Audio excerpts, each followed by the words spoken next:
Assalamualaikum warahmatullahi taala wabarakatuh. Bismillahirrahmanirrahim.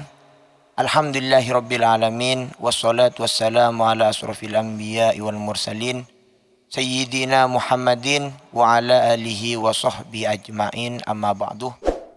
Para sahabat muslimin muslimat yang dirahmati Allah Subhanahu wa taala, alhamdulillah di kesempatan kali ini kami diberikan waktu oleh teman-teman kami untuk mengisikan sebuah peringatan khususnya untuk kami sendiri dan selebihnya untuk para kaum muslimin muslimat.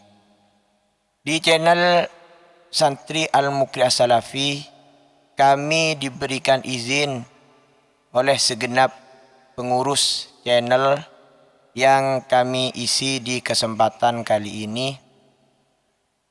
Yang kami sampaikan, yang kami utarakan di kesempatan kali ini tidaklah lain hanyalah mengingatkan khususnya pada kami sendiri dan selebihnya pada masyarakat umumnya, para kaum muslimin muslimat yang dirahmati Allah Subhanahu wa taala, bahwa di era yang serba kekinian, di masa yang serba modern ini, banyaklah seseorang yang salah memilih untuk dijadikan kaca, untuk dijadikan sebuah pedoman dalam urusan dunia maupun di dalam urusan akhiratnya.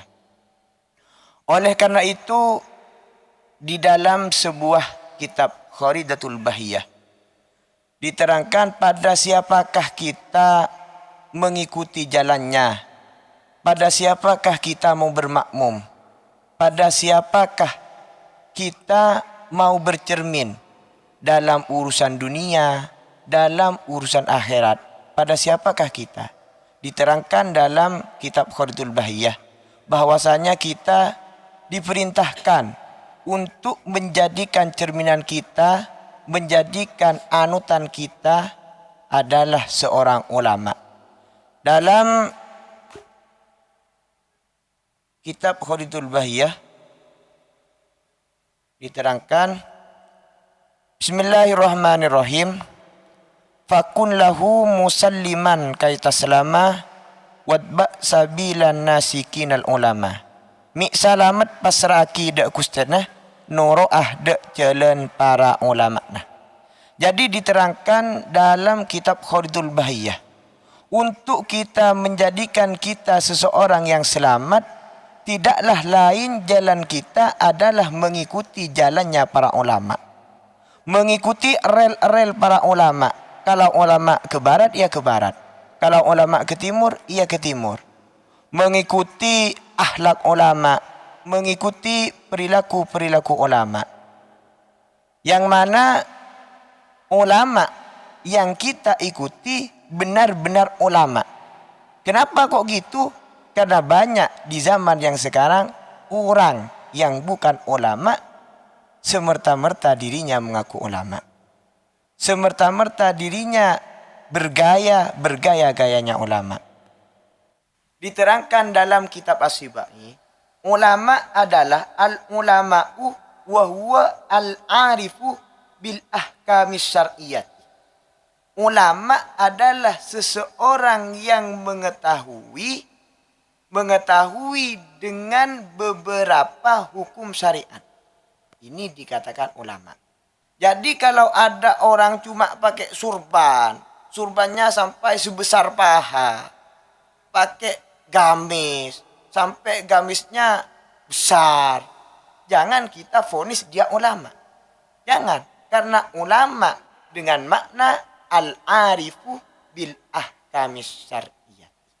Jadi kita dalam urusan dunia, dalam urusan akhirat, mengacalah kita terhadap ulama.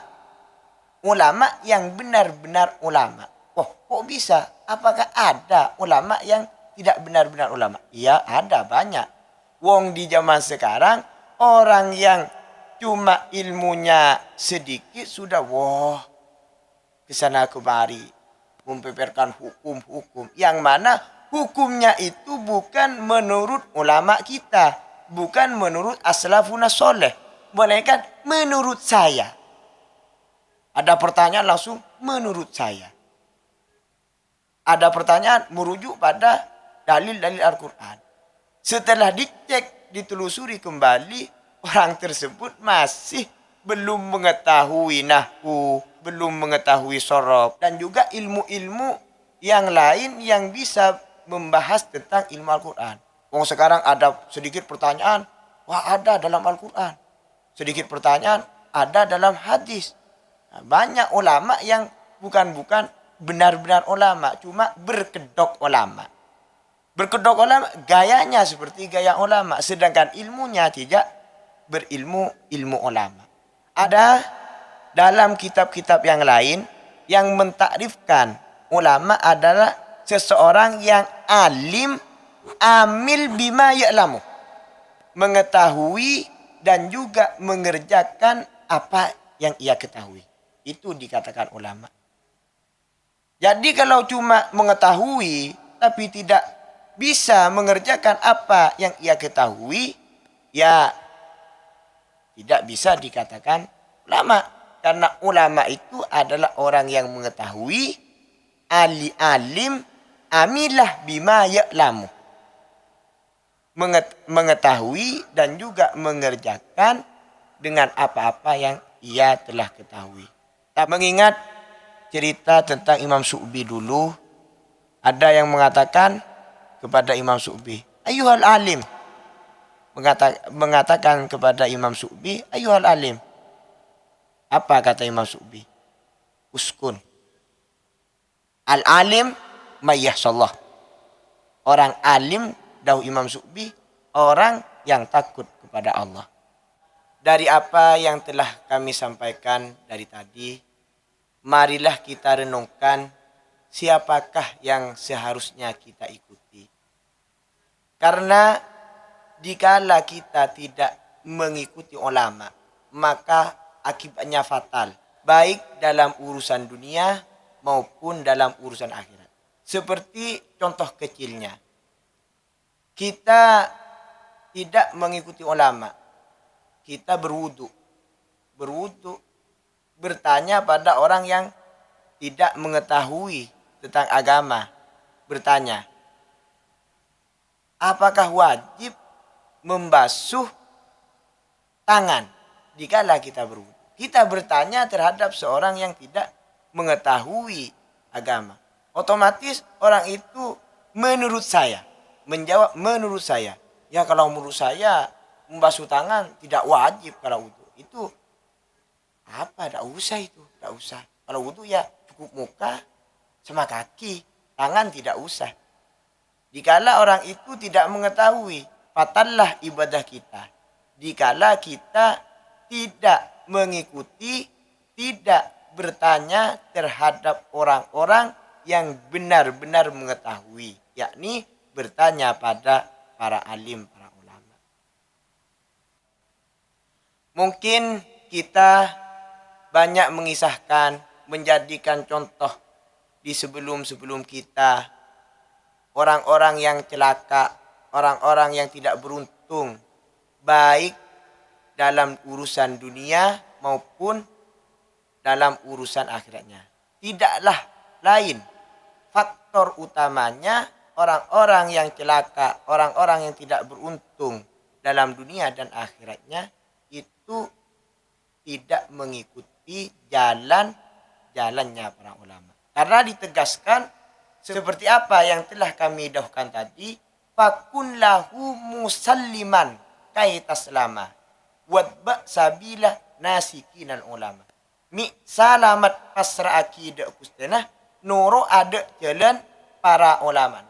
Dikala kita ingin selamat terhadap urusan sesuatu, maka pertama pasrahkan sesuatu tersebut kepada Allah.